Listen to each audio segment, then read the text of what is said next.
जी नाज़रीन, असीं हिन वक़्तु मौजूद आहियूं जंगल में, जिते महांगाई चोट चढ़ी वई आहे। अचो त शहर वासियुनि सां ॻाल्हि ॿोल कयूं, हुननि जो छा चवणु आहे। महंगाई ॾाढी थी वई आहे। वफ़ाक़ी हुकूमत सां अॻे मज़दूर खे बेलचो हूंदो, हाणे तगारियूं वगारियूं बि गॾु ॾेई छॾी अथऊं। मच्छी असां हलायूं था, रोज़गार कयूं था, पर जंहिं को ग्राहक अचे थो ॿाहिरि हुजे, चऊं था 200 रुपया, त उहो मुंझी थो वञे, पोइ न थो थी वञे। अॻों हाणे वारे कारोबार में केतिरो फ़र्क़ु आहे? वॾो फ़र्क़ु आहे भाउ। तव्हां हेॾे थोरो ॾिसो त सही, ॾेखारियो त सही न, होटल ख़ाली लॻा पिया आहिनि, असां पाण वेठा आहियूं, सॼो ॾींहुं परेशान आहियूं। असां रोज़गार वारा माण्हू पंहिंजो गुज़ारो बि नथा करे सघूं, एॾा परेशान आहियूं। त ॿाहिरि वारो माण्हू 6 महीननि वारो उहो कीअं गुज़ारो कंदो? सॼो शहर ख़ाली लॻो पियो आहे। वफ़ाक़ी हुकूमत असां माण्हुनि खे तबाह करे छॾियो। हिकु लॉकडाउन, ॿियो रोज़गार न, ॿियो रोज़ ॾिसो त हर शयूं चढ़दियूं थी वञनि।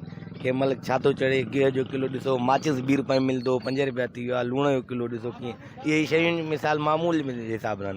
महंगाई एतिरी हद खां वधीक ज़्यादा थी वई आहे जो असां तमामु परेशान थी विया आहियूं। ऐं सिर्फ़ु गिह जो असां तव्हांखे रेट ॿुधाईंदासीं त पहिरियां साल, अॻियां साल या उन खां या 2 साल पहिरियां 100 रुपये किलो हुयो। हिन वक़्तु गिह जो किलो 220 रुपये ते पहुतो वञे। या मिसाल जेके रोज़मर्रा जूं मिसाल खंड आहे, चांहि पती आहे, या उन खां बाद में गिह आहे, जेको बि आहे, मतिलबु त ॾाढो महांगाई थी आहे। असां हद खां वधीक ग़रीब माण्हू जेको आहे, मज़दूरी करण वारा परेशान आहियूं। महंगाई थी वई आहे, माण्हू अचनि नथा, रोज़गार थिए ई नथो, ग़रीब माण्हू काॾे वञे। अटो महांगो थी वियो आहे, खंडु चांहि महांगी थी वई आहे, छा कयूं? महंगाई बिल्कुलु वधी वई आहे। खंड, गिह, रोज़मर्रा जा जेके बि सामान आहिनि, उहे तक़रीबन जेको आहे 100% महांगा थी चुका आहिनि। 100 ते 100। ग़रीब आवाम, मज़दूर वग़ैरह तमामु हिकिड़ो परेशान आहिनि।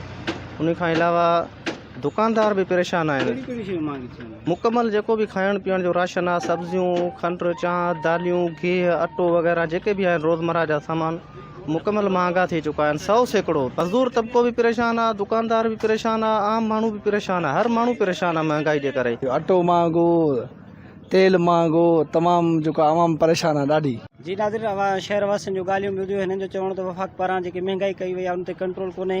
हिननि वफ़ाक़ खां मुतालबो कयो त वापारी शयुनि ते, अघनि ते जेको कंट्रोल कयो वञे। जेकब न्यूज़ सां गॾु जावेद समें जो जंगल।